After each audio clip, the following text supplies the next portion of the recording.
Jadi selain yang kita pahamkan tiada Tuhan selain Allah. Allah itu udah menjadi bentuk nama, udah nggak usah diasalkan lagi. Itu lebih selamat. Tapi kan maaf, kalau orang sering nyebut Tuhan katanya, kalau dicepetin banyak jadi apa? Hantu. Ya, Tuhan. Makanya Tuhan itu satu. Kalau Tuhan yang lebih jadi Tuhan itu jadinya. Ya Tuhannya hanya satu. Al-ilah Allah. Udah. Kemudian kita sekarang bahas Ar-Rahman dengan Ar-Rahim. Ar-Rahman dengan Ar-Rahim. Setelah mengenalkan nama Allah, maka kita untuk lebih mengenal lagi diajarkan lewat bismillah, yaitu dengan mengetahui sifat-sifatnya. Sifatnya Allah Ar-Rahman dengan Ar-Rahim ini sifat yang paling utama, sifat yang untuk segala-galanya dari Ar-Rahman. Makanya di dalam susunan Asmaul Husna aja Ar-Rahman itu yang jadi Allah kemudian Ar-Rahman kan gitu ya. Wallahu alladzi la ilaha illa huwar rahmanur rahimul malikul quddusus salamul mu'minul muhaiminul azizul ghafur dan seterusnya. Nah itu Ar-Rahman sifat yang pertama. Ar-Rahman dengan Ar-Rahim itu adalah dua kalimat yang diambil dari kata dasar rahmat. Rahmat itu kita sudah paham ya, rahmat dengan rahmat Tuhan kan gitu ya, di dalam dengan berkat rahmatnya di dalam kemerdekaan kita itu undang-undang ya. Itu kan dengan berkat rahmatnya. Orang dulu sudah memikirkan bahwasanya kemerdekaan itu kalau bukan dengan rahmat Allah tidak akan didapatkan oleh orang Indonesia. Begitu juga sebagaimana di dalam hadis Rasulullah yang menjelaskan tentang kata Rasul, orang-orang itu masuk surga bukan karena amalnya, bukan karena ibadahnya. Bahkan sahabat bertanya, sehingga engkau ya Rasulullah, saya tidak akan masuk surga kecuali dengan rahmatnya Allah, bukan dengan amal saya.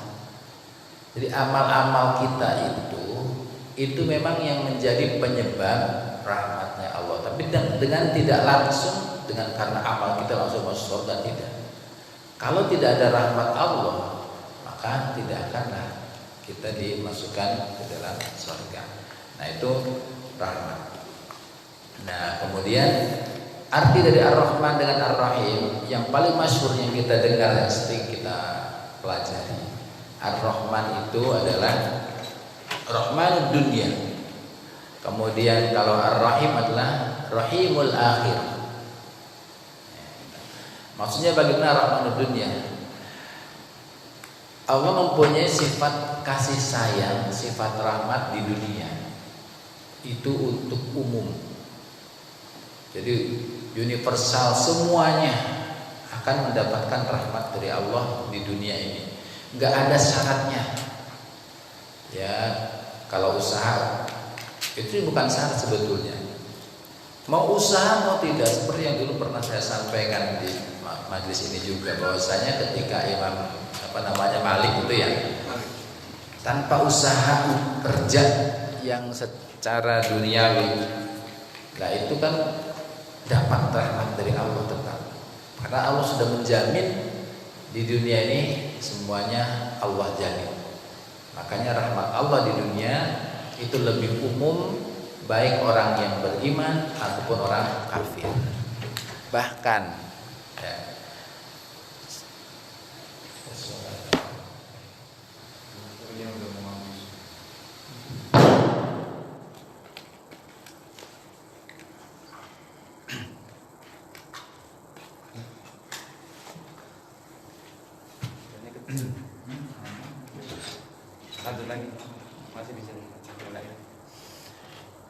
ya, bahkan rahmat Allah di dunia itu kan bukan hanya manusia, seluruh makhluk yang lain. Makhluk-makhluk yang lain, baik yang paling besar.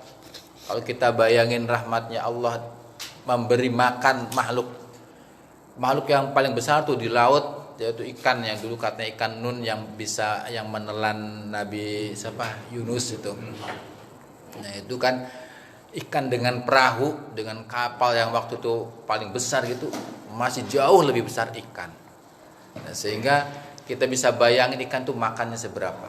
Bahkan pernah diceritakan di dalam ceritanya Nabi Ibrahim. Kita sudah pernah mendengar Nabi Ibrahim itu nabi yang paling gemar memberikan makan kepada makhluk Allah, kepada orang-orang dan siapa saja yang ada di sekitarnya. Sehingga beliau itu tidak mau makan kecuali setelah memanggil tetangganya. Kalau mau makan tuh tetangganya dipanggilin semua. Nah, sampai mempunyai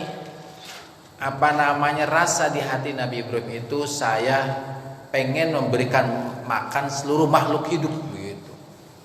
Kemudian dijawab oleh Allah, ya udah kalau memang engkau pengen begitu, kapan kamu bisa siap memberikan makan untuk seluruh makhluk hidup? Gitu. Dan di dalam waktu itu ya dipersiapkan dengan sebanyak-banyaknya.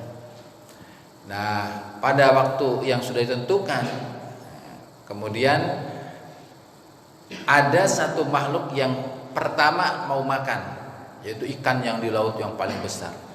Makan yang disediakan oleh Nabi Ibrahim semuanya itu, baru oleh ikan satu aja habis makanan itu. Nah, Nabi Ibrahim ternyata di situ beristighfar kepada Allah bahwasanya Engkaulah yang Ar-Razzaq, yang Maha pemberi rizki. Engkau yang bisa mampu untuk memberikan makan seluruh makhluk, saya tidak ada apa-apanya. Nah, itu Nabi Ibrahim kan beliau selalu bereksplorasi dalam masalah akidah itu kan. Ketika dalam Al-Quran disebutin saya mencari Tuhan, oh ini matahari besar, kemudian ini bintang, ini bulan, kan gitu kan, pernah ya baca ya. Nah, itu untuk memberikan logika kepada orang-orang bahwasanya itu agama itu ketika dilogikakan juga ada bintang, oh Tuhan saya, ternyata kecil, ada lagi bulan lebih gede, oh Tuhan saya, kemudian terbenam, oh ada lagi matahari lebih gede, ternyata terbenam juga. Akhirnya menurut kesimpulan Tuhan itu nggak boleh terbenam, nggak boleh nggak ada, harus bisa kan. Nah, itu untuk melogikakan sebagaimana Nabi Ibrahim mengatakan ketika Tuhan itu bentuk-bentuk patung-patung kan mereka itu, kemudian patung itu dipukulin sama Nabi Ibrahim, yang gede dibiarin, palunya taruh di tangan yang gede gitu kan, sehingga orang-orang bertanya, kamu yang ngerjain ini ya? Enggak, tanya aja itu apa yang gede kan gitu ya, gitu. Bal kabirum hada, yang gede itu suruh tanya sama patung, kan nggak bisa katanya apa.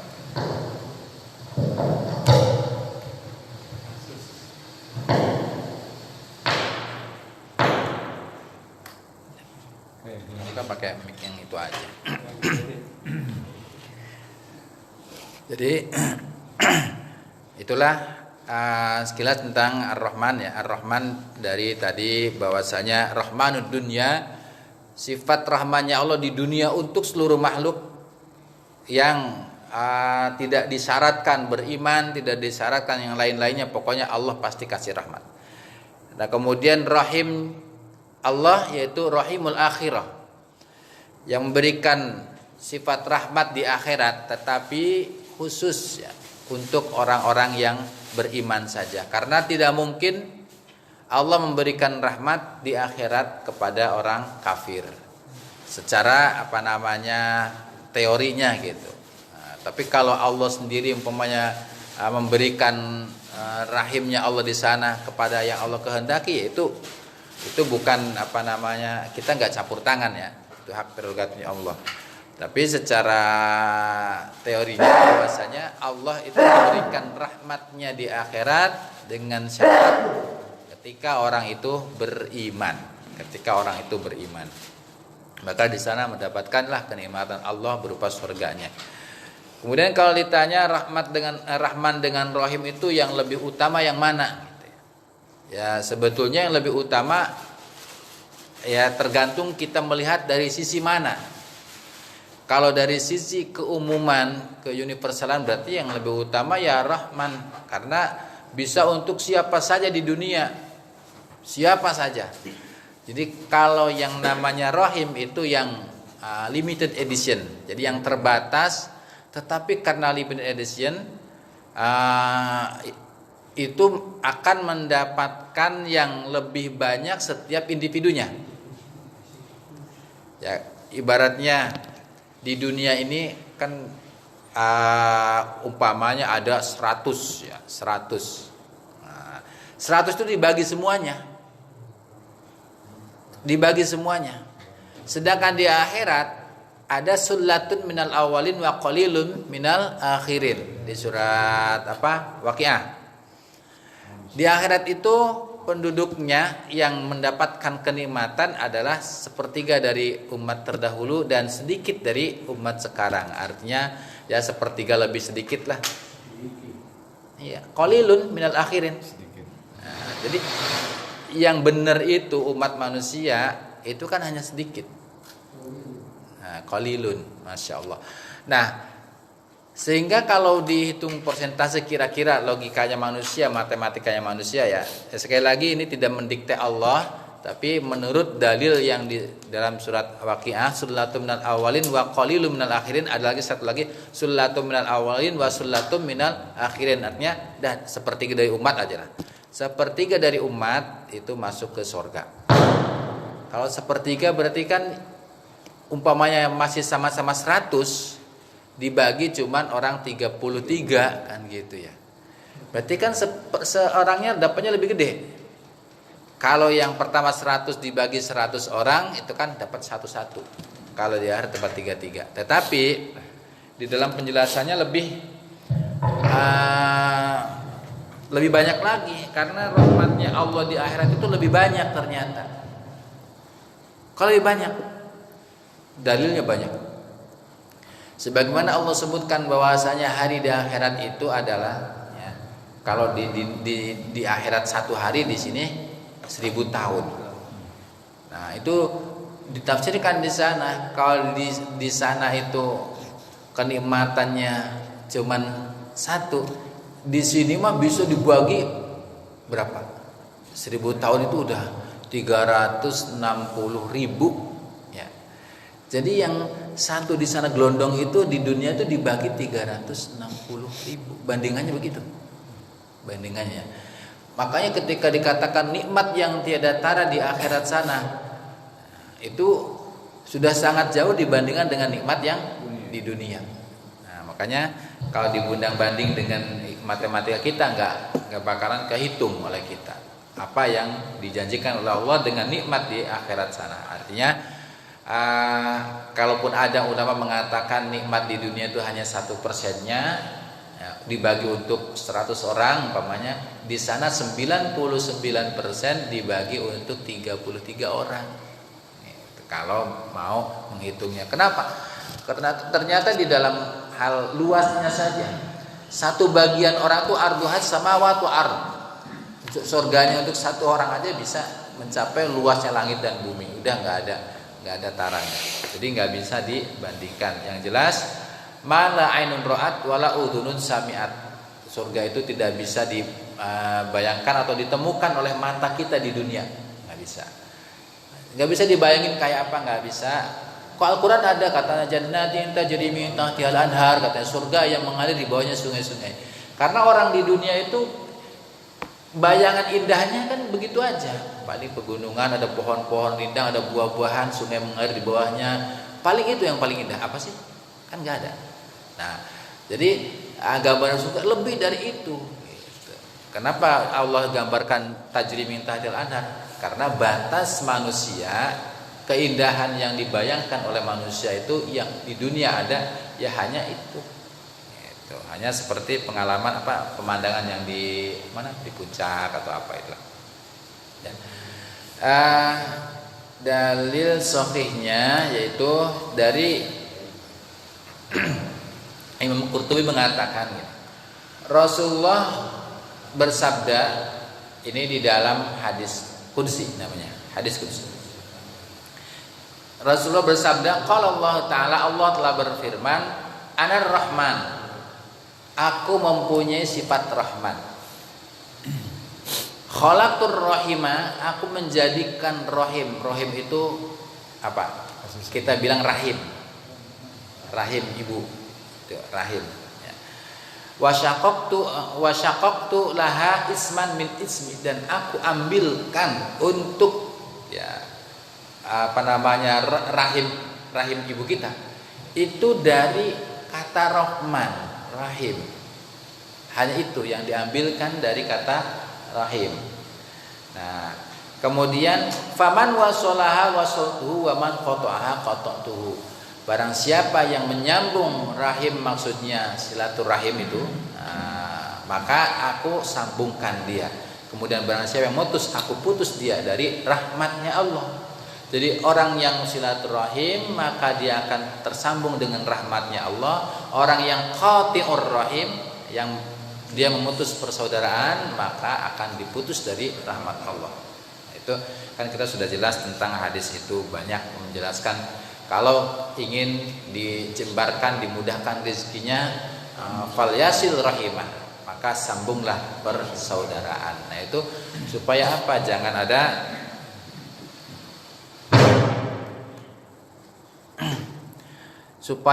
ada putusnya rahmat Allah dari kita, sehingga kita coba silaturahim digalakkan kan gitu. Bisnis kita aja silaturahim itu, orang bisnis sekarang bilangnya apa? Lobby kan gitu. Orang sekarang bilang melobi. Padahal lobby itu kan asal dari kata halaman, ruang tengahnya hotel itu ya, ruang itu lobby kan, lobby hotel. Tapi orang sekarang melobi itu artinya dia silaturahim, menyambung hubungan. Sekarang biasanya orang-orang gede mah di lapangan golf, ada orang yang di bawah lagi, kalau ini yang nggak bagus ya di tempat-tempat malam itu ya, karena ada dengan katanya bilangnya apa, kalau Pak Wid bilang tuh entertain ya Pak Wid ya, entertain katanya gitu kan ya. Yaitu intinya sama silaturahim kalau dihubungkan dengan rizki. Ya, kalau orang banyak berhubungan, banyak relasi, ya insya Allah banyak rizkinya. Gitu, udah jelas. Jadi silaturahim. Nah, kemudian ada hadis yang lain. Jadi Bismillahirrahmanirrahim itu ketika ada cerita tentang perjanjian Hudaybiyah. Pernah dengar perjanjian Hudaybiyah? Nah ini Rasulullah sebelum wafat itu, kira-kira 3 tahun sebelum wafatnya, beliau niat berhaji dengan sahabatnya dari Madinah ke Makkah. Sesampainya di Hudaybiyah itu dihadang oleh orang-orang kafir, gak boleh ke Mekah, dilarang, gak boleh ke Mekah. Nah disitulah mengadakan perjanjian antara Rasulullah dengan orang-orang kafir Quraisy. Nah perjanjian itu sungguh di satu sisi merugikan orang Islam, karena itu kejem banget. Rasulullah masih belum menampakkan kekuatannya. Nah, jadi dibiarin, itu proses. Bagaimana kita proses juga kan seperti itu. Rasul pengen ke Mekah itu 3 tahun prosesnya. Pertama gak bisa, perjanjian Hudaybiyah itu pokoknya dilarang, gak boleh. Tahun kedua dilanggar lagi, katanya kan boleh tadinya. Tahun kedua dilanggar lagi.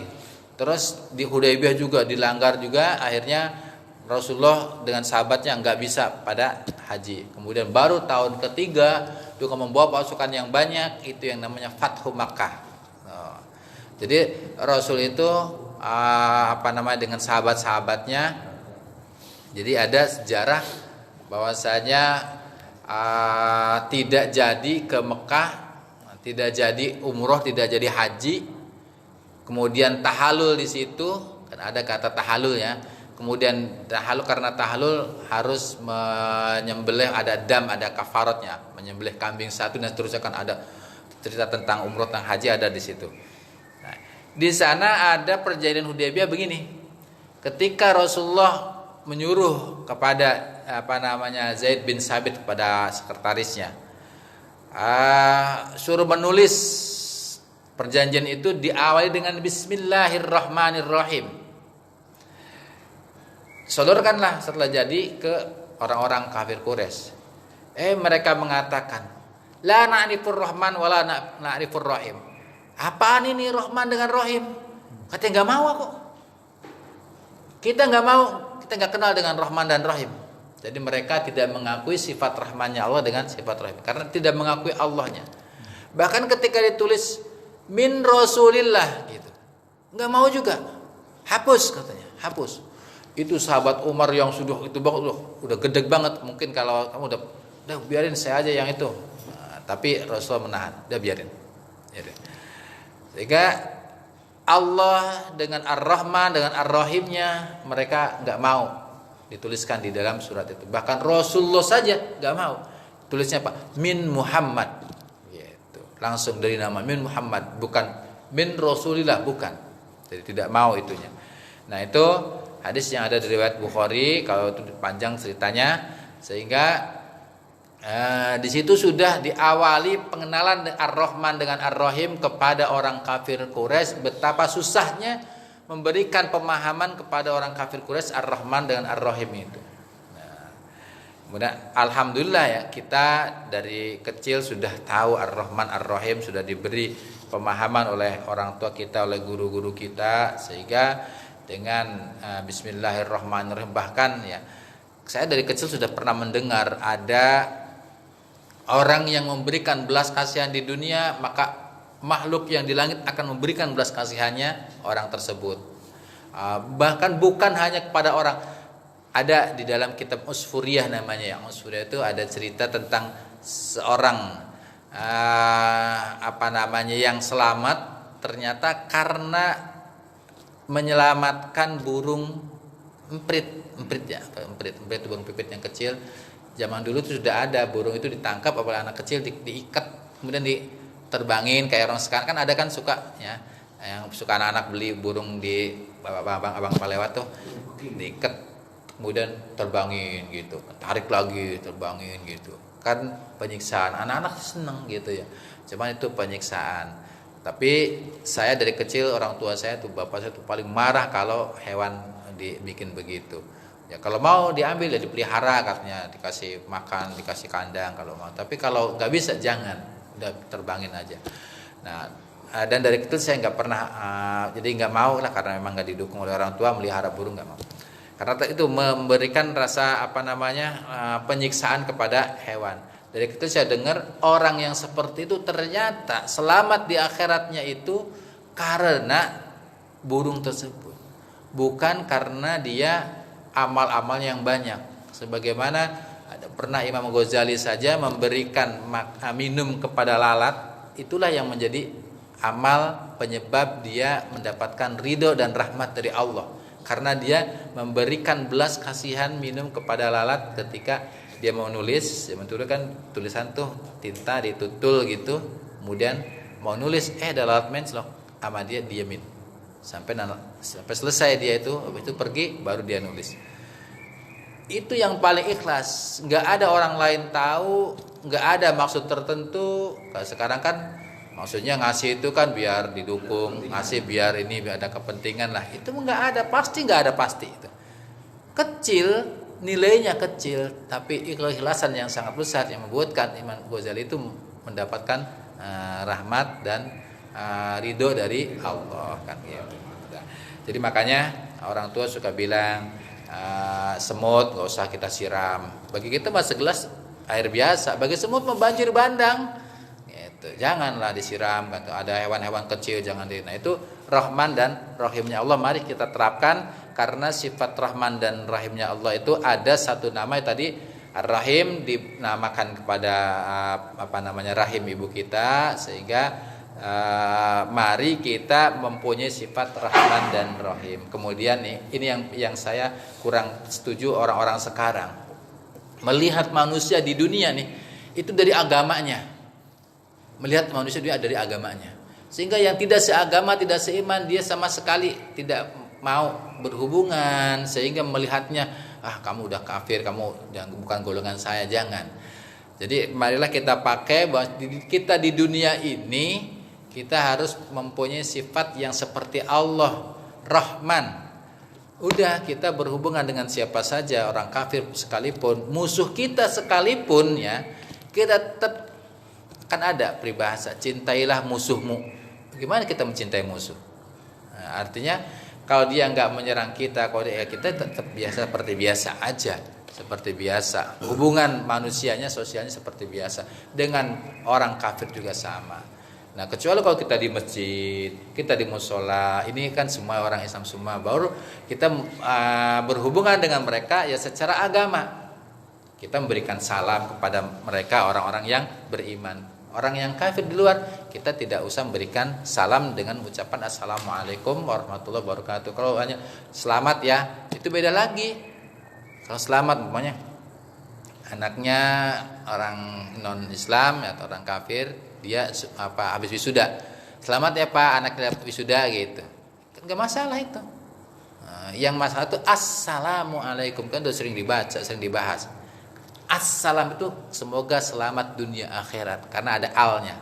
Nah, kalau salamun itu berarti selamat. Nah, selamat saja itu di dunia, tidak di akhirat. Makanya kalau orang pintar itu kadang-kadang tidak bisa dipahami oleh orang awam yang hanya mengerti kulitnya saja. Sehingga jadi saya bukan mengesahkan atau memberikan membela orang yang mengucapkan selamat Natal dan sebagainya, itu mudah, nggak usah diperdebatkan. Setiap tahun pasti ada itu, setiap tahun pasti ada. Mau ngikutin mau enggak udah terserah kita. Jadi nggak usah salah kamu. Nah, kita menyalah-nyalahkan orang aja nggak nyalahin kita, biarin aja gitu ya. Kalaupun ada mau ngikutinnya terserah, ada dalilnya, ada ulama yang mencontohkan, enggak pun enggak apa-apa. Ulama dunia pun ada mengucapkan selamat Natal banyak. Itu bukan hanya orang Indonesia saja, bukan. Yang jelas tugasnya kita dengan sifat Allah Ar-Rahman dengan Ar-Rahim, maka kita juga harus mempunyai sifat rahmat kepada makhluk Allah yang lain, kepada keluarga kita, kepada semua sajalah, semua, tidak terbatas. Setelah Rahman Ar-Rahim kemudian Alhamdulillahi Rabbil Alamin. Alhamdulillahi Rabbil Alamin. Nah, alhamdu itu adalah satu kata tentang pujian. Pujian itu dilandasi dengan dasar mengakui, ikrar di dalam hati bahwasanya dia mempunyai nikmat, mempunyai rahmat dan rahimnya Allah lah yang pertamanya. Di rahmat dan rahimnya Allah yang kita terima. Itu kalau kita merasa, kadang ada orang nggak merasa, Pak. Kalau kita merasa itu nikmat berarti kita alhamdulillah. Nah, segala puji, kita memuji Allah. Bahkan nih kalau memuji Allah itu tidak harus dengan adanya nikmat. Karena Allah yang paling berhak dipuji, karena Allah yang mempunyai hak untuk itu. Tidak ada yang lainnya. Nah, kalau yang lain kan hanya sementara. Kita hanya mengucapkan terima kasih, memuji kepada teman kita hanya sementara dari apa yang dia beri. Kalau dia nggak ngasih ke kita, maka kita nggak mengucapkan terima kasih. Tapi kalau Allah ngasih nggak ngasih, karena dari awal Allah sudah menciptakan kita aja, itu sudah suatu nikmat yang besar. Allah lahirkan kita di dunia ini suatu nikmat yang besar. Makanya tidak ada nikmat yang kita rasakan saja, umpamanya yang nikmat ada, teman kita tidak kita rasakan gitu maksudnya. Itu tetap Allah mempunyai hak dan kita wajib bagi kita untuk memuji, untuk mengucapkan alhamdulillah. Dan bahkan tidak hanya mengucapkan pujian itu, nanti dibuktikan dengan perbuatan kita, dengan etikat kita, hati kita menekankan, kemudian perbuatan kita menyesuaikan dengan hati dan ucapan kita. Itulah alhamdulillah. Ucapan syukur tadi. Jadi dengan mengucapkan alhamdulillah, syukur. Nah, bedanya syukur dengan hamdu bagaimana? Nah, kalau syukur tadi, syukur itu kalau ada nikmat baru bersyukur biasanya. Kalau nggak ada nikmat, tapi kalau alhamdulillah ada nikmat nggak ada nikmat, ya udah alhamdulillah memuji. Nah, beda kan? Kalau kita memuji itu ada nikmat ataupun tidak ada nikmat, karena memang itu sudah wajib kita memuji Allah. Hukumnya wajib memuji Allah. Alhamdulillah, kalau melihat kata alhamdulillah saja, kita sering membahas itu. Jadi di dunia ini ada caranya memuji itu dari Allah dengan makhluk. Ketika dijadiin satu, maka ada variabel, ada empat. Satu, Allah memuji kepada Allah. Yang kedua, Allah memuji kepada makhluknya. Yang ketiga, makhluk memuji kepada Allah. Kemudian yang keempat, makhluk memuji kepada sesama makhluk. Itu namanya, kalau dalam kitab itu ada puji qadim alal qadim, puji qadim alal hadis, puji hadis alal qadim, dan puji hadis alal hadis gitu ya. Itu maksudnya bagaimana? Seluruh pujian yang empat. Kenapa aku katakan seluruh? Karena ada alif dengan lam itu al. Kalau hamdu doang memuji itu masih umum. Tapi kalau ada alhamdu, segala puji, semua puji. Namanya kan, coba di dalam terjemah kita, alhamdu itu kan segala puji. Padahal dari mana kata segala itu? Nah, ternyata itu dari al, segala puji. Makanya puji yang banyak itu lillah, artinya istighraq, untuk menghabiskan semua puji-puji yang ada itu lillah, dibatasi dengan lillah, hanya milik Allah, dibatasi. Sehingga dari alhamdulillah saja kita sudah harus mengakui bahwasanya kesombongan kita buang jauh-jauh, ego kita buang jauh. Enggak ada aku, enggak ada saya, enggak ada. Karena itu adalah Allah semuanya. Makanya kalau ada orang bilang, saya nggak ada, kan saya cuman yang namanya aku nih. Aku kan selama aku masih hidup aja, begitu udah mati siapa sih? Nggak ada apa-apanya, nggak bisa bilang aku kan gitu. Aku nggak ada, engkau nggak ada, dia nggak ada, kan begitu. Nah makanya ketika dalam itu aja Al-Quran kan banyak Allah menyebutkan, la ilaha illa ana, tiada Tuhan selain aku, kata Allah. Yang berhak mengakukan itu Allah. Nah, kita hanya sementara aku. Kemudian engkau nih, itu yang berhak engkau itu adalah Allah. La ilaha illa anta, tiada Tuhan selain engkau. Kan gitu. Jadi engkau itu kalau ada, nah kalau udah pada mati mana engkau? Kan enggak ada kan? Nah, terbatas dia. Kemudian la ilaha illa huwa, tiada Tuhan selain dia. Nah, dia itu Allah. Jadi aku, engkau, dan dia itu adalah Allah hakikatnya. Makanya ada orang mengatakan nggak ada aku, yang ada adalah Allah. Itu ada orang ngomong begitu. Ya kalau bagi orang yang ngerti, paham, ya benar, nggak ada aku. Aku itu kan cuma selama aku hidup, setelah mati mana sih akunya? Nah kemudian engkau atau dia juga nggak ada selain Allah. Nah, jadi semuanya dia itu adalah Allah. Engkau adalah Allah, aku adalah Allah. Ada orang mengatakan begitu, jangan kaget, karena memang itulah Allah itu yang aku, ya Allah, yang dia adalah Allah. Sebagaimana tadi, la ilaha illa ana, la ilaha illa anta, la ilaha illa huwa, kemudian juga la ilaha illallah. Jadi semuanya adalah Allah. Nah, makanya ketika Fir'aun mengatakan ana rabbukumul a'la, itu kan pengakuan sepihak saja. Aku adalah Tuhan kalian yang paling tinggi, katanya gitu. Ya. Dibalas oleh Allah, la ilaha illa ana, kata Allah, enggak ada Tuhan, kamu enggak ada selain aku, kata Allah. Jadi aku yang ada nih itu ego kita. Nah, makanya ego kita ini kita tutup dengan alhamdulillah. Lah, kalau mengatakan aku, dari mana aku? Emang aku bisa lahir? Kalau tidak takdirkan Allah, aku harus dilahirkan dari kedua orang tua kita, kan gitu ya. Kan nggak ada kita. Dan makanya ada dengan alhamdulillah, buang kesombongan, buang ego kita, segala puji semuanya milik Allah. Jangan ada orang dipuji, bangga sekali dipuji itu, senang banget. Cerita kemana-mana, yang tepuk tangan aja banyak banget, katanya, wah dipuji gitu, senang banget, aplaus ke depan. Padahal ketika Abu Bakar radhiyallahu anhu, beliau dinobatkan sebagai khalifah yang pertama, ya kan, coba memuji semua kepada Abu Bakar, dengan yel-yelnya kan gitu. Kalau sekarang hidup Abu Bakar, barangkali gitu ya. Nah, kayak orang-orang yang di partai itu teman. Waduh, itu Abu Bakar menangis dipuji oleh orang itu. Kata Abu Bakar apa? Bermunajat kepada Allah, ya Allah, maafkan aku yang telah merampas hakmu, yang berhak dipujikan adalah Allah. Kemudian engkau adalah yang maha tahu apa yang ada di dalam hatiku. Aib-aib yang ada di dalam aku engkau yang maha tahu. Mereka enggak tahu. Dan kemudian kata Abu Bakar, jangan kau siksa aku karena pujian-pujian mereka kepadaku. Sedih dia dipuji itu. Jangan bangga dengan dipuji. Kadang-kadang bangga banget. Gitu. Jangan bangga dengan dipuji, karena satu, alhamdulillah semua milik Allah, nggak ada. Jangan, ya inilah hasil usaha keras kita, katanya gitu. Ya berarti dia menyampaikan Allah.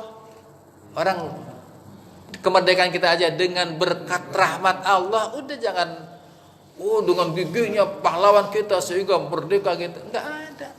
Dengan berkat rahmat. Masa bambu runcing melawan tank itu bisa menang gitu, secara logika nggak ada. Kalau bukan rahmatnya Allah mah nggak bakalan bisa merdeka. Udah, sebetulnya kalau kita teliti dari dulu itu diajarkan dengan rahmatnya Allah, dengan berkahnya Allah semua apa yang kita dapat. Jangan mengatakan ini usaha saya, itu jangan, jangan dah. Berkat lobian saya ini masuk. Wah itu kalau katanya kalau dulu nggak disekolahin sampai gini-gini nggak kayak begini saya, ya jangan begitu.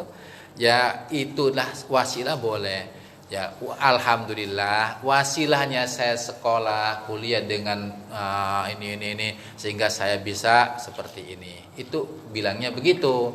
Jangan bilang dengan alhamdulillah karena saya sekolah, karena saya disiplin begini-begini sehingga saya sukses seperti ini. Enggak. Semua sukses karena Allah, kan gitu aja. Karena alhamdulillah segala puji, segala kebaikan semuanya milik Allah. Setelah kita memuji Allah sebagai kewajiban kita, Allah yang mana disifatin lagi secara tauhidnya, Rabbil Alamin. Rabbi itu Tuhan. Rabbi itu pemelihara. Ya kan seperti di dalam doa kita. Rabbighfirli wali walidayya warhamhuma kama robbayani shaghira. Itu kan robbayani dari kata Robbi. Robbayani yang keduanya orang tua itu memelihara kami. Jadi sebagai Tuhan ya Allah sebagai Tuhan. Sebagai pemelihara ya Allah sebagai pemelihara. Penyeimbang seluruh makhluk yang ada itu semuanya Allah yang memelihara. Jadi tidak mungkin semuanya secara kebetulan. Ya kan? Saya pernah cerita ketika Nabi Musa meragukan tentang Allah, katanya, bagaimana nih Allah kalau apakah engkau istirahat gitu kan? Karena berpikir dengan disifati dengan manusia kan, apakah kau beristirahat, apakah kau tidur gitu?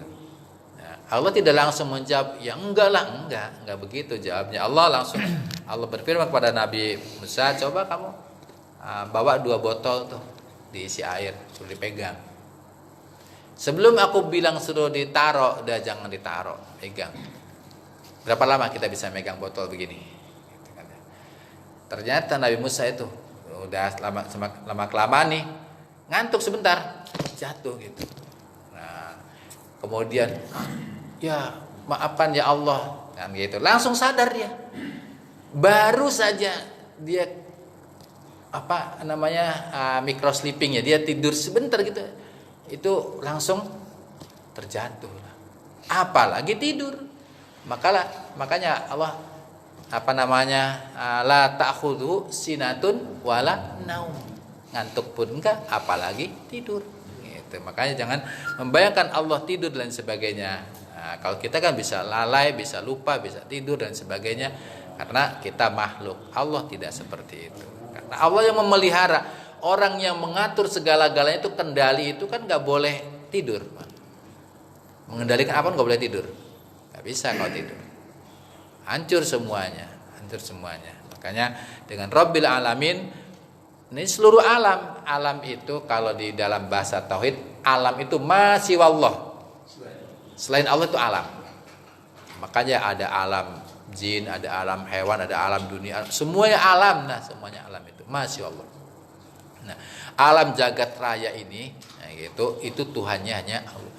Nah, kalau ada yang nanya, bagaimana itu makhluk-makhluk yang mati apa bertuhankan Allah? Iya, semuanya bertuhankan Allah. Ya kan di dalam surat apa yang imam-imam suka baca itu coba. Law anzalna hadzal qur'ana ala jabalin, kan itu. La ra'aitahu khashi'an mutasaddian min khasyatillah.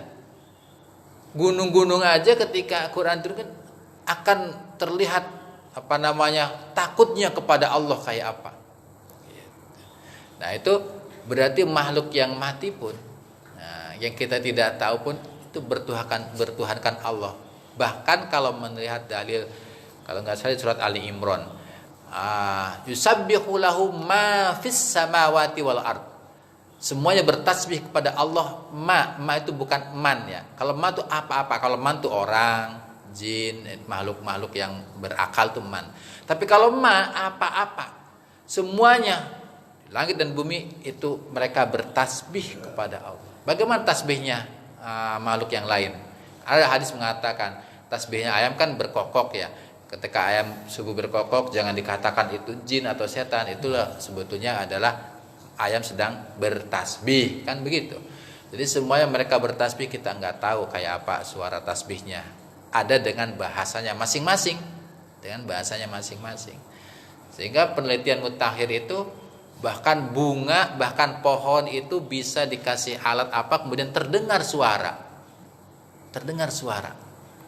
Bahkan ketika suara itu di ritmenya ya, temponya itu diatur, ternyata terdengar suaranya Allah, Allah, Allah, Allah. Itu dari apa namanya? Bunga. Dari bunga. Diteliti ternyata bunga itu bertasbih Allah, Allah, Allah, Allah. Coba. Itu ilmu sekarang bisa menemukan seperti. Padahal Allah sudah menyebutkan dalam Al-Qur'an jauh-jauh dari dulu seluruh apapun yang ada di langit dan bumi semuanya bertasbih kepada Allah. Dah. Jadi dikatakan Rabbil Alamin, Tuhannya seluruh alam semuanya itu. Apakah mereka juga masuk surga dan neraka? Nah, yang kena taklif ya, yang taklif itu apa? Disuruh untuk ibadah itu hanya manusia dan jin ya. Kan manusia dan jin. Ketika Allah firmankan, "Wa ma khalaqtul jinna wal insa illa liya'budun." Udah. Dan jin manusia yang suruh beribadah. Dan bagaimana kalau iblis? Itu kan minal jinni. Dari iblis itu dari golongan jin itu ada yang namanya setan, iblis itu dari golongan jin. Nah, kalau yang kafir namanya udah syaitan atau iblis yang kafir itu. Kalau jin yang sebagian yang beriman ada, yang menjadi umatnya Nabi Muhammad ada banyak jin itu. Nah, kan ada di apa namanya? Di Mekah ada katanya masjid jinnya.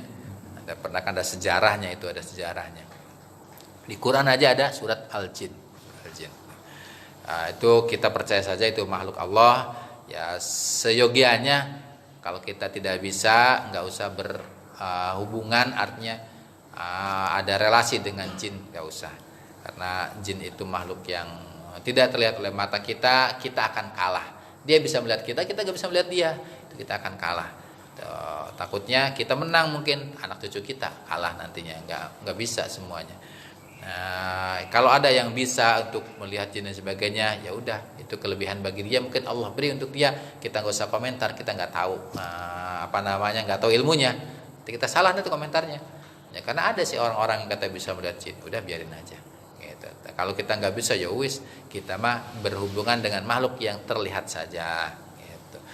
Ada lagi orang yang kata, duitnya diambil jin dan sebagainya, kan ada kan suka gitu. Nah, jin buat apa? Jin kan nggak bisa belanja di mall, nggak bisa. Kalau ngambil itu isengnya dia menyembunyikan, mungkin bisa. Gitu. Kalau istilah di TV itu yang apa? Yang sudah di TV acara itu apa yang dulu orang-orang indigo? Orang-orang indigo. Yang punya langsung lihat. Jadi benar saat maaf, teman saya namanya panggilannya si Gepeng gitu. Itu anaknya sampai nurunin. Jadi dia bisa melihat. Makanya dia minta anaknya jangan sampai nurunin dia, kesian katanya. Jadi kalau dilihat makhluk, anaknya selalu ada. Sekarang masih ada orang. Kalau ke rumah saya aja, Mas Api di tangga gitu. tapi dia nggak ngeganggu, biarin aja saya bilang gitu. Kalau sampai sekarang masih ada tuh orang. Jadi ada memang orang-orang yang bisa melihat itu, sebetulnya itu adalah menyiksa bagi dia. Iya. Bagi yang bisa melihat itu tersiksa dia sebetulnya. Itu yang bisa melihat itu tiba-tiba apa dipelajari gitu. Nah, ada yang dipelajari, tetapi nggak semuanya dipelajari bisa. Karena banyak yang mempelajari kemudian dia mentah, nggak bisa, dan dia merasa bisa, ngakunya bisa melihat, padahal nggak. Ada banyak begitu, ada dukun-dukun istilahnya ya, orang-orang yang paranormalnya katanya saya bisa, sebenarnya dia nggak bisa, ada, tapi ngomongnya untuk meyakinkan orang-orang.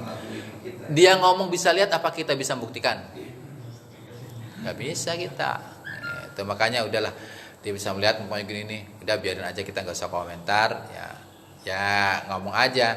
Ya kalau ada, ya udah suruh jangan ganggu saya gitu aja. Nah, jangan sampai kita sendiri melakukan itu, nanti takutnya ketika di dalam surat Al-Jin itu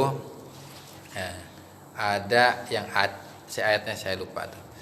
Jadi ada dari golongan manusia meminta pertolongan kepada golongan jin, nah maka tidak akan Allah tambahkan kecuali tambah jauh dari Allah.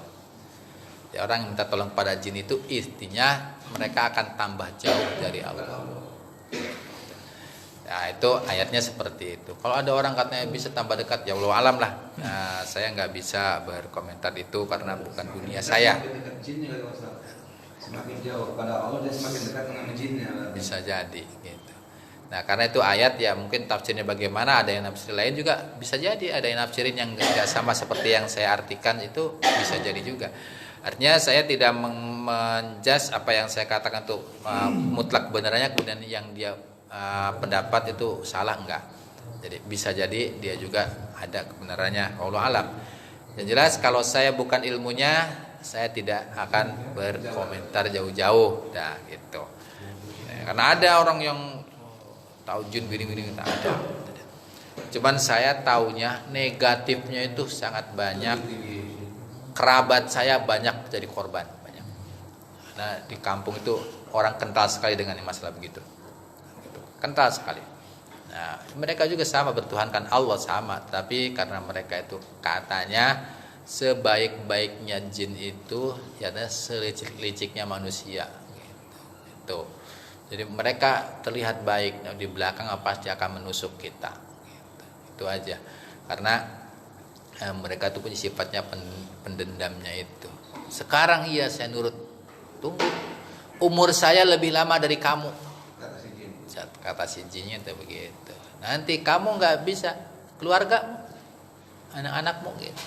Makanya saya dapat ya ini banyak bukti-bukti ya. Ada orang yang dulu melakukan praktek seperti itu, nanti ada keturunannya, ada yang gila, ada yang apa, itu banyak. Kampung ada kejadian sampai mengorbankan anaknya ya, yang di TV itu. Ya itu waktu di Indonesia kan sempat sering tuh Ustadz Danu tuh, dia gelarnya Ustadz Danu tuh ya. Iya. Itu bisa ngobatin yang berapa puluhan tahun tuh si pasiennya ya berdialog dengan jin. Bahkan untuk Ratu Pantai Selatan pun takut sama si Ustadz Danu ini. Pernah sudah saya gitu. Sekali lagi judul di TV itu sebetulnya TV itu adalah hiburan sebetulnya. Kayak kategori di YouTube itu ada kan banyak ya. Sekarang orang lagi ngetren sekarang begitu. Saya lihat dari viewernya orang-orang itu banyak banget, dan itu yang beruntung dia. Konten itu konten hiburan. Udah kalau saya sih matok di situ aja. Yang namanya hiburan itu, yang penting kita terhibur, tertawa, udah, nggak usah dimasukin hati. Gitu aja. Kalau saya sih gitu. Di TV itu saya bilang kita hiburan kok. Karena TV itu kalau saya candaannya, TV itu menyesatkan. Adzan di TV aja menyesatkan. Tahu nggak? Adzan maghrib di TV menyesatkan kalau menurut saya. Kenapa menyesatkan? Dia adzan tapi ditulisin, jangan kemana-mana, setelah adzan akan kembali lagi. Lah kita habis adzan suruh di situ aja. Bukan langsung sholat. bukan suruh sholat. Nah, adzan aja menyesatkan, apalagi yang lain. Udah itu aja. Hiburan aja, TV hiburan. Gak usah dijadiin hati ya. Ya kan, maaf ya. Iklan aja kan di TV ada nomor 2. Iklan. Selalu nomor 1. Itu dunia iklan, dunia bohong. Nggak ada. Selalu. Nah itu udah. Nah kalau saya sarankan ya, di TV itu kan media-media begitu, apalagi di medsos di mana, udah kita emang jangan mengambil dimasukin hati semua. Udah pertama udah hiburan aja dah. Hiburan aja. Kenapa? Karena bisa menyesatkan. Itu kan settingannya banyak. Kalau yang saya pernah tanya sama Pak Agus itu, Pak Agus pernah diminta ruqyah. Memang pertama beliau di ruqyah gitu. Tapi begitu suatu saat beliau diminta untuk tampil di acara. Nah, kemudian beliau suruh berakting seperti yang beliau pertama itu, ketika di ruqyah udah pura-pura sakit dan sebagainya. Dan itu gambarannya, itulah gambarannya. Gitu. Dan saya pernah mengikuti tanya jawab di TV yang live. Saya pernah ngikutin di kalau nggak sama siapa ya di Ujung Harapan sana. Nah, itu yang bertanya itu udah disetting. Yang bertanya ditaruh di sana. Kita mau nanya nggak bisa. Nggak bisa, udah disetting. Pertanyaannya juga udah disetting. Ya iya, pertanyaan udah disetting. Begitu tanya langsung jawab tes gitu kan ya. Tuh. Ya udahlah, nggak apa-apa, namanya juga hiburan. Nanti udah kalau udah ditaruh begitu, udah kita udah paham aja. Jadi kalau ada baiknya ya kita ambil. Jangankan hiburan ya.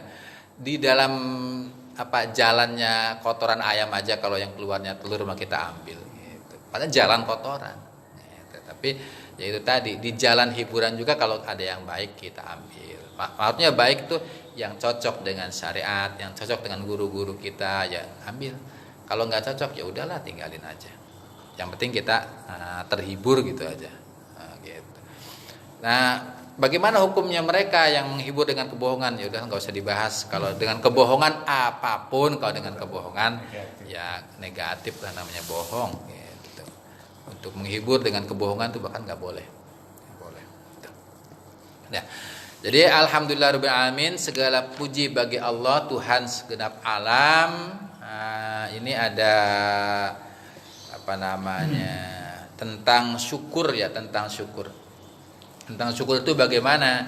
Tentang syukur itu kan kita ada di dalam surat Ad-Duha, wa amma bi ni'mati rabbika fahaddits ya. Bersyukur, bergembira, ungkapkan bergembira itu qul bi fadlillahi falyafrahu. Dengan anugerah Allah, dengan rahmatnya Allah, kita itu harus berbahagia. Nah, berbahagia, bersukacita itu ibadah, Pak. Kalau kita landaskan dengan dalil. Dengan dalil, ada dasarnya. Jadi kita berbahagia itu ada dasarnya. Mendapatkan nikmat kita berbahagia ada dasarnya. Bilang sama teman-teman, alhamdulillah saya gini-gini, bilang. Tapi ya kalau bilang itu, ungkapkan kebahagiaan itu dengan orang-orang dulu tuh biasanya dengan sedekah. Bahkan nih, ini masih bulan Maulid Mas ya. Abu Lahab saja berbahagia dengan lahirnya Nabi, ya kan? Berbahagia dengan lahirnya, itu hadisnya sudah jelas, banget itu sahih hadisnya. Berbahagia dengan lahirnya Nabi, kemudian beliau memerdekakan budak hamba sahayanya, pembantunya yang suka membantuin dia, yang udah semuanya untuk dia. Udah, kamu bebas kerja sendiri, kamu nggak usah menghamba, nggak usah jadi hamba sahaya saya. Namanya Suwaibah al-Aslamiyah. Dibebaskan oleh Abu Lahab. Karena apa? Senang punya ponakan. Gimana nggak senang? Coba, ponakan itu yatim, bapak udah nggak ada. Coba, itu lahir senang banget. Bahkan di sana itu ketika lahiran anak itu dibawa ke Ka'bah, muter Ka'bah itu. Saking bahagianya dengan toaf. Bahasa kan toaf kan. Sehingga ungkapan bahagia itu adalah ekspresi yang tidak dibatasi. Ya, ungkapan bahagia itu ekspresinya tidak dibatasi. Pujian-pujian itu tidak dibatasi. Batasnya cuma satu. Jangan menuhankan orang yang dipuji, itu aja. Jangan menuhankan orang yang dipuji. Kalau kita memuji setinggi langit, terserah. Memuji teman kita, memuji siapa saja terserah. Nah, tapi kalau memuji selain Allah, batasannya yaitu jangan sampai menuhankan. Itu doang. Sehingga orang yang berekspresi dengan kebahagiaannya itu tidak bisa ditanya dalilnya apa gitu, nggak bisa. Orang muludan di Madura itu atau di tempat saya juga kemarin itu berkatnya gede-gede banget tuh. Sedekah dengan itu. Dalilnya apa? Enggak ada dalilnya. Orang senang dengan maulid, senang dengan lahirnya Nabi, udah nggak usah dalilnya gitu aja. Ada orang di tetangga kita, anaknya ulang tahun, ya kemudian dia bersedekah, dia kasih makanan yang enak-enak. Ditanya, dalilnya apa kamu bersedekah banyak-banyak gitu ulang tahun? Gitu. Anak aja ulang tahun nggak ada dalilnya, tapi dipakai, ya udah biar aja. Namanya seneng, anaknya sehat, berumur udah tambah umur, ya udah bersedekah, nggak ada dalilnya itu. Nggak ada batasan ekspresi untuk mengungkapkan kebaikan. Dalil secara eksplisitnya, ya, dalil adalah ketika wa amma bi ni'mati rabbika fahaddis. Nikmat Allah kan kita fahaddis, maksudnya kita berbicara, kita omongin, kita sebarkan, kita kasih tahu orang lain, itu kan termasuk perintah dari Allah. Makanya berbahagialah, ya jangan lupa kita berbahagia karena bahagia itu perintah dari Allah. Kemudian khilaf Abu Lahab sampai dimerdekakan sisanya ya. Nah, lahirnya Nabi. Itu untungnya Abu Lahab setiap hari Senin itu di dalam riwayatnya itu diringankan siksanya. Karena bahagia dengan lahirnya Nabi. Apalagi kita yang beriman, orang kafir aja Allah menjamin seperti itu. Nah, tetapi sekali lagi ini seandainya ada pendapat yang lain, ya udah biarin saja, gitu aja. Sekali lagi jangan untuk menjudge orang lain yang sudah berpendapat beda kemudian kita tantangin gitu, enggak usah gitu. Nggak usah cari molok lah, nggak usah cari molok. Nah, kemudian ada lagi hadis sahih di riwayat Tirmidzi, An-Nasa'i, afdhalul dzikri la ilaha illallah wa afdhalud du'a alhamdulillah. Nah, paling utama zikir la ilallah, paling utama doa adalah alhamdulillah. Jadi zikir itu sudah jelas, la ilaha illallah itu sudah afdalu ma qultuhu ana wan nabiyyuna min qabli. Apa yang paling utama yang diucapkan oleh aku dan nabi-nabi sebelumku adalah la ilaha illallah. Bahkan tertulis di pintu surga itu la ilaha illallah. Bahkan miftahul jannah, pembukanya surga itu kuncinya adalah la ilaha illallah. Dan seterusnya, udah nggak ada tandingannya la ilaha illallah. Kemudian afdhalud doa alhamdulillah. Kok doa alhamdulillah? Nah, ini kalau perlu dijelaskan gini ya. Doa itu terbagi menjadi banyak. Kalau nggak salah saya pernah merangkum itu ada sekitar 8 macam cara mendapatkan rezeki dengan doa kita. Caranya ada dengan bersyukur nih paling itu. Kenapa Allah berfirman la in syakartum la azidannakum. Ketika kalian bersyukur, maka aku akan tambahkan untuk kalian nikmat-nikmat tersebut. Kita nggak usah berdoa minta. Yang penting kita alhamdulillah yang sudah ada, maka yang sudah ada itu Allah tambahkan. Itu termasuk doa kita kan. Ketika kita mendapatkan rezeki alhamdulillah, insya Allah rezeki itu akan kembali lagi besok, lusa atau hari-hari yang akan datang itu pasti akan kembali lagi. Karena la in syakartum la azidannakum. Nah, itulah jalan rezeki. Nah, makanya ketika kita mengucapkan alhamdulillah berarti udah sebagai doa. Kok sebagai doa? Iya, karena kita mengakui bahwasanya itu adalah nikmat dari Allah, bersyukur kepada Allah, dan pengakuan kita itulah yang akan menjadikan Allah ngasih lagi kepada kita. Sebagaimana nih manusia, kita kan sering orang kok nggak ada terima kasihnya, ada kan gitu? Kita sering dengar ya, orang kok nggak ada terima kasihnya. Kalau dia udah bilang begitu, besok dia ngasih nggak? Nggak bakal ngasih lagi. Kapok. Manusia kan memang butuh diucapin terima kasih ya. Itu ketika orang nggak terima kasih, kapok ya. Apaan dia? Jadi kasih nggak ada syukur-syukurnya kan gitu ya. Jadi bos nggak bakal ngasih lagi. Nah, tapi bukan berarti menyamakan Allah dengan manusia. Nah, apa namanya secara ilmu pastinya gitu, bahwasanya kalau kita berterima kasih maka kita akan ditambahkan. Nah, secara dalilnya kan begitu.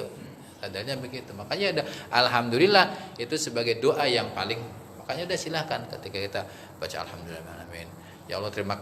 Tapi alhamdulillah jangan hanya di mulut, Pak. Alhamdulillah Allah kasih nyawa kita, alhamdulillah Allah kasih mata kita, alhamdulillah. Semua bayangin alhamdulillah. Alhamdulillah. Alhamdulillah semua yang apa yang kita ada dalam tubuh kita aja di kita alhamdulillah enggak cukup itu sehari semalam. Enggak cukup, Pak. Coba. Makanya ketika ada mengatakan tasbih dan alhamdulillah itu sebagai tanaman di surga kan ya, nanti akan kita dapatkan di sana. Itu harusnya alhamdulillah jangan yang seperti kita jamaah itu kan hanya mengajarkan saja alhamdulillah. Nanti kalau kita dzikir sendiri, Pak, alhamdulillahnya pelan-pelan alhamdulillah. Alhamdulillah. Sambil diresapi apa yang kita alhamdulillahin. Sama dengan astagfirullah. Jangan astagfirullahaladzim, astagfirullahaladzim, astagfirullahaladzim. Lah, yang diistighfarin mana? Harusnya astagfirullahaladzim. Kita bayangin dosa kita astagfirullahaladzim, astagfirullahaladzim, astagfirullahaladzim kan gitu. Makanya semakin kita dengan zikir itu semakin ditartilkan, itu semakin meresap dalam hati. Tapi ada orang yang dengan zikir begitu jadi ngantuk, ada. Ketika itu pokoknya la illallah, la illallah. Ada yang begitu. Makanya macam-macam, Pak. Jangan disamain. Jangan disamain. Dan juga kita nggak boleh memvonis apa zikir kayak begitu. Emang Tuhan itu tuli katanya, dia teriak-teriak gitu. Maksudnya teriak itu ada maksudnya supaya setan lari. Gitu. Kenapa? Setan itu akan terbirit-birit ketika dibacakan zikir-zikir tersebut kan gitu. Ada banyak dalilnya itu. Dalilnya banyak kalau begitu. Tapi pada umumnya kita maksud saya, kalau ada rezeki berupa duit baru alhamdulillah ada rezeki. Ya. Padahal kesehatan kita, ini kita semua kan itu alhamdulillah kan. Alhamdulillah. Tapi kalau kita dapat uang alhamdulillah baru kita alhamdulillah. Rezeki gitu ya. Jadi alhamdulillah. Tapi itu udah bagus karena kita mengucapkan alhamdulillah kan gitu. Nah, kalau kita nggak mengucapkan alhamdulillah, kalau kita merasanya ego itu adalah hasil kita, itu yang nggak bagus. Makanya udah dah. Alhamdulillah udah kita dengan alhamdulillahirabbil alamin saja kita udah langsung hilang kesombongan kita harusnya. Karena segala puji itu adalah milik Allah. Enggak usah bangga dengan dipuji, jangan bangga dengan puji. Dan juga kebalikannya, kita jangan mati karena dicaci. Orang mencaci kita ada biarin aja, kalau kita nggak berbuat biarin aja mau ngomong apa kayak gitu. Jadi kalau dicaci sama orang lain itu yang paling selamat nggak usah membantah, diam aja. Kalau membantah berarti kita terima. Tapi kalau nggak kita bantah, cacian itu seolah-olah minggir sini. Minggir. Jadi kita nggak terima. Secara hatinya itu, secara apa ya? Secara psikisnya itu kalau dicaci itu, kalau kita udah saya kan nggak berbuat begitu, udah hilang itu dia. Tapi kalau dia marah, itu seolah-olah cacian itu nempel ke dia walaupun dia nggak berbuat nih, dia marah, enak aja ngomong kayak begitu, tuh. Jadi itu akan menjadikan energi negatif dia yang akan dikembalikan kepada orang yang mencaci, akhirnya apa? Itulah yang dimaksud oleh setan, ayyuqi'a bainakumul adawata. Setan itu akan menimpakan kepada kalian di antara kalian permusuhan. Itu dengan kata begitu. Makanya udah biar nggak ada permusuhan, dia mencaci, capek sendiri biarin aja. Mulut dia gitu. Ngomong apa terserah. Udah, insya Allah kalau udah begitu selamat lah. Kalau dia dicaci nggak aja pulang dia. Ya baik. Maaf, saya izin dulu. Maksud kehidupan di dunia itu hanya permainan dan senda-gurau di Al-An'am. Jadi innamal hayatud dunya la'ibun walahwatun walahwun wa zinatun wa tafakhurun. Nah, gitu. Kehidupan dunia itu ada yang mengatakan gini. Innamal mana ayatnya coba di surat apa tadi? Al-An'am ayat mana Pak Sadul, Kehilangan nih. Enggak ada dinas. Tadi ada sebut tadi ya. Nah gini aja. Laibun walahun. Urutannya di dunia coba. Pertama itu orang lahir itu dia hanya main-main saja. Laibun. Ada yang mengartikan kehidupan manusia nih. Lahir dia masih kecil apa? Laibun. Main dia mah. Permainan hidup, makanya kan ada kelompok bermain kan gitu ya. Ada bukan belajar mereka, bermain. Nanti habis itu walahun. Laibun walahun.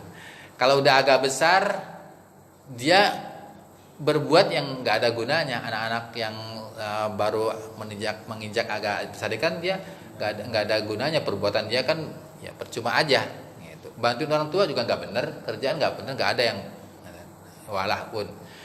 Laibun walahun wazinatun. Nanti udah besar, udah remaja, dia itu tahapnya tahap zina sebagai hiasan. Itu sebagai hiasan. Ketika orang itu merasa bangga dengan anak, ketika anak sudah agak dewasa kan, sudah agak remaja itu bangga, anak saya ini pas lagi cantik-cantiknya, lagi cakep-cakepnya gitu kan, jadi kebanggaan kita lah. Nah, nanti kebanggaan yang terakhir ketika anak itu sukses wa tafakhurun. Tafakhur. Ketika orang itu udah itu kan nanti akan menjadi bangga orang tua dengan anak-anak. Wah, anak saya udah selesai kuliah, kemudian dia kerja, udah mapan, udah jadi PNS, udah jadi kerja tetap di kantor ini kan. Itu menjadi tafakur. Coba aja, ketika obrolan kita manusia terhadap teman kita, nanti ketika orang udah tua nih, nanti ketika anak-anak kecil, wah itu mah sama juga anak kecil bermain udah gede sedikit, lain dia mah nggak ada, kan dia belum akil balik ya. Pekerjaan nggak ada manfaatnya, nggak ada gunanya, nganggur aja udah. Begitu udah agak besar, menjadi hiasan, senang kita dengan anak-anak kan gitu, udah bisa mandiri anak begini. Kemudian begitu udah besar lagi menjadi tafakhur. Ada yang mengartikan begitu. Jadi kehidupan dunia itu tidak jauh dari itu. Di dunia itu hanya permainan. Di dunia itu nggak ada gunanya. Maksudnya kalau tidak untuk orientasi akhirat. Ya. Kemudian di dunia itu hanya untuk bangga-banggaan saja di dunia itu, hanya untuk hiasan saja di dunia itu. Coba aja kehidupan dunia kita. Dunia itu jabatan umpamanya atau harta kita, apa sih? Itu kan ketika tidak ada untuk akhiratnya, ya udah seperti abu yang berterbangan, udah nggak ada gunanya, nggak ada gunanya. Nah, seperti debu yang berterbangan. Tapi kalau itu untuk akhirat, beda lagi nanti. Jadi kalau hayatul itu kan hayatul dunia, kehidupan dunia. Nanti kalau kehidupan dunia dia orientasi untuk akhirat, maka dunia itu akan menjadi baik. Itu aja. Jadi insya Allah seperti itu. Nanti kalau itu ya semoga kita bisa lewat ayatnya, kita bisa tafsirkan yang lebih luas lagi sebagaimana kita menafsirkan Bismi Allah Ar-Rahman Ar-Rahim, kemudian sekarang Alhamdulillahirabbil alamin. Dan ini sekaligus mengartikan Ar-Rahmanir Rahim yang kedua di ayat yang 3 itu udah samalah dengan yang kemarin. Jadi Alhamdulillahi Rabbil Alamin, kemudian Ar-Rahman Ar-Rahim. Kenapa kok diulangi Ar-Rahman Ar-Rahim ya? Karena sebagaimana pentingnya ayat itu, maka Allah mengulang-ulang ketika di Fabi ayyi ala'i rabbikuma tukadziban, itu kan Allah ulang-ulang. Kenapa? Saking pentingnya. Saking pentingnya banyak orang yang lupa akan nikmat. Begitu juga di Ar-Rahman Ar-Rahim, banyak orang yang lupa dengan sifat Rahman dan Rahimnya Allah. Merasa dia paling bisa sehingga dia merasa masuk surga saya dengan amal saya. Enggak ada seperti itu. Itu hanya Ar-Rahman Ar-Rahim. Hanya sifat Rahimnya Allah yang menjadikan dia itu mendapatkan masuk surga itu. Bukan karena kerja keras. Bukan karena kerja keras kita, bukan karena ibadah kita. Kalau ibadah kita itu ada cerita yang panjang, ada panjang banget ceritanya itu. Ada orang ibadah dengan baik banget, tapi dia mendapatkan kenikmatan mendapat banyak. Nah, kemudian ketika dia itu meminta kepada Allah di akhiratnya, balikan oleh Allah. Lah, kamu sadar nggak yang kamu nikmatin di dunia itu? Nah, itulah yang kamu dapatkan. dari ibadah-ibadah kamu, bahkan kurang defisitnya dari apa yang kamu kerjakan dengan nikmat yang aku berikan tuh nggak ada apa-apanya. Nah, karena dia mengandalkan hanya amal saja, di akhiratnya zong, dia tidak akan dapat apa-apa. Bukan karena rahmat Allah. Makanya dari awal kita harus mempunyai keyakinan kalau bukan karena pertolongan dari Allah, nah itu kita nggak bakalan mendapatkan apa-apa. Itu aja. Ibadah kita tetap sebagai kewajiban, tetap jalankan tetap, dan insya Allah dengan ibadah kita akan mendapatkan rahmatnya. Itu aja. Ya, ada lagi yang mau ditambahkan? Sedikit Pak Ustaz, yang mau saya tanyakan adalah masalah salam dari Pak Ustaz ini. Bagaimana kita menjawab salam dari orang selain Muslim? Karena ini pengalaman pribadi juga buat saya. Kebetulan saya kan pedagang nih. Sementara punya bos itu kan orang Cina, Konghucu dia, kebetulan agamanya. Jadi begitu saya sampai ke tokonya, ucapan salamnya pasti sama seperti umat Islam. Dia pakai assalamualaikum pakai alif sama lam. Beda dengan yang lain. Mungkin yang lain kan assalamualaikum kan berarti kan dia simbolang. Kalian benar assalamualaikum. Bahkan baca surat Fatihahnya pasti. Saya bilang, kok tinggal belum dapat hidayah aja masuk Islam, saya bilang gitu. Udah masuk Islam aja kok, saya bilang gitu sampean. Jadi apa yang harus saya katakan untuk menjawab salam beliau tersebut? Ya. Ada beberapa cara. Di antara yang paling mudah, assalamualaikum waalaikum. Itu udah cukup bisa, dan itu tidak menyalahi. Atau juga waalaikum salam. Bukan waalaikummus salam, tapi waalaikum salam. Nah, itu secara arti sudah berbeda dengan assalamualaikum. Jadi cukup waalaikum salam, waalaikum salam gitu. Bukan waalaikummus salam. Ini yang sering terjadi, yang salah bagi kita menjawab salam itu assalamualaikum warahmatullahi wabarakatuh. Waalaikumsalam warahmatullahi wabarakatuh. Harusnya sih waalaikummus salam warahmatullahi. Itu yang benar. Ketika kita waalaikumsalam berarti ada yang kurang, karena alnya nggak ada. Al itu sangat penting. Seperti tadi di alhamdulillah aja, al kan sangat penting. Membedakan arti yang sangat jauh. Kalau ada alnya itu spesifik, kalau nggak ada alnya itu umum. Nah, nama umum itu untuk dunia. Nah, kalau spesifik kan hanya untuk akhirat, yang udah tertentu itu saja. Sehingga ketika menjawab waalaikumsalam itu berarti kita mengucapkan salam hanya dunia saja untuk dia. Gitu. Kok kita nggak membalas yang baik? Katanya di Al-Qur'annya ketika kalian diberikan salam atau diberi penghormatan maka balaslah dia dengan yang lebih baik atau sama gitu. Nah, berarti kalau kita mengucapkan waalaikumsalam berarti kita membalas tidak lebih baik atau tidak sama dengan yang diucapkan oleh dia. Boleh dalil itu kalau diterapkan untuk sesama muslim. Tapi kalau kita dengan orang yang kafir non muslim ada batasan, karena kita tidak boleh mendoakan akhirat atau rahmatnya Allah di akhirat untuk orang selain Islam. Itu ada batasannya. Sehingga rahimnya Allah di akhirat itu ya udah khusus untuk orang Islam saja. Jadi jangan disamakan atau dikasihkan oleh kita kepada orang selain Islam. Makanya udah assalamualaikum bagus, selamat dunia akhirat untuk kalian. Kemudian waalaikumsalam, nah itu berarti kan sama. Tapi kalau mau waalaikumsalam, ya selamat dunia untuk engkau gitu. Niatnya begitu. Insya Allah lebih selamat. Berhubungan dengan sosialnya kita tetap akan terjaga. Jangan dikasih salam diem aja. Ya, dia juga perhatiin kita, dia juga. Jadi hablum minanas itu perlu. Karena kita hidup di dunia. Kalau kita hidupnya ngatur agama aja, Tuhan kita berarti agama. Tuhan kita bukan Allah. Sekali lagi, paham kan? Tuhan kita itu Allah bukan agama. Kalau Tuhan agama berarti melihat orang dari agamanya aja. Itu kan banyak orang begitu. Ya kita jangan masuk golongan begitu. Tuhan kita Allah. Allah itu makhluknya banyak, temannya banyak, orang kafir, orang Islam, kasih rezeki semuanya. Nah itu di dunia kan, selama kita di dunia. Karena kita hidup di dunia. Kalau kita nanti untuk urusan akhirat ya Cukup teman kita hanya orang beriman saja di akhirat. Insyaallah seperti itu. Ya, baiklah. Semoga bermanfaat apa yang kita jelaskan di sini.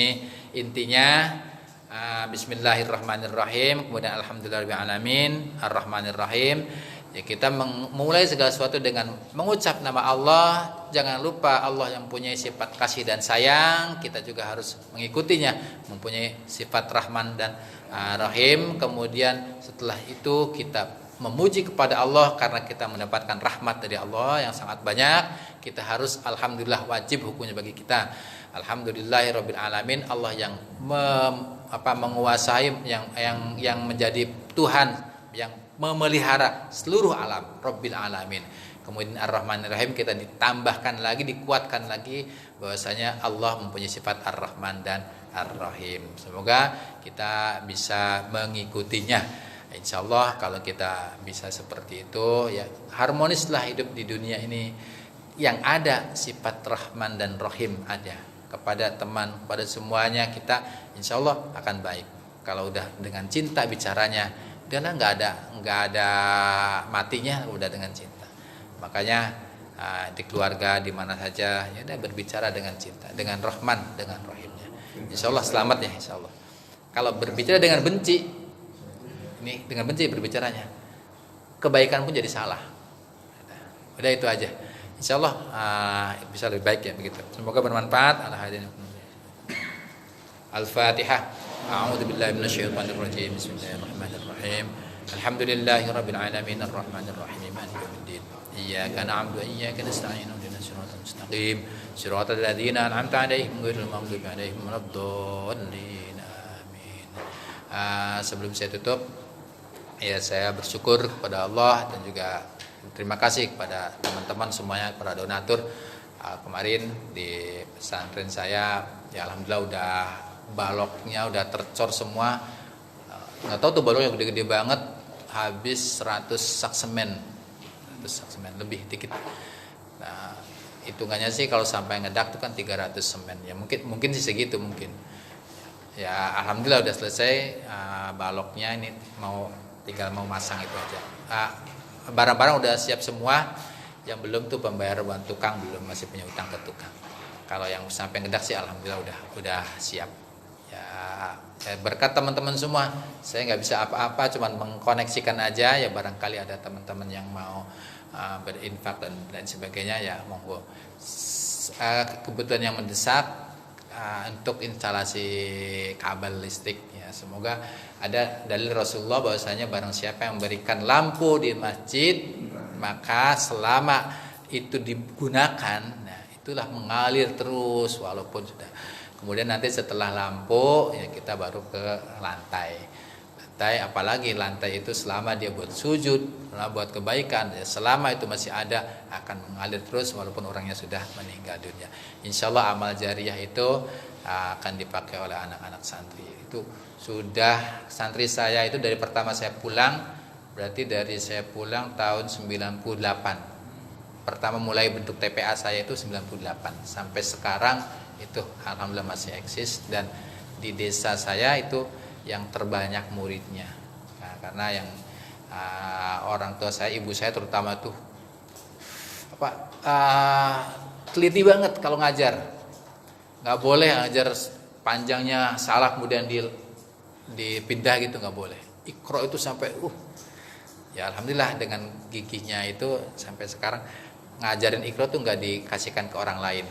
Kalau ngajarin ilmu lain silahkan ada pembantu. Kalau ngajarin Iqra Al-Quran itu hanya keluarga, ibu saya, adik-adik saya gitu yang ngajarin. Jadi nggak dikasih ke orang lain, karena pernah dikasih orang lain mutunya beda, komplain orang lain, kok nggak bisa.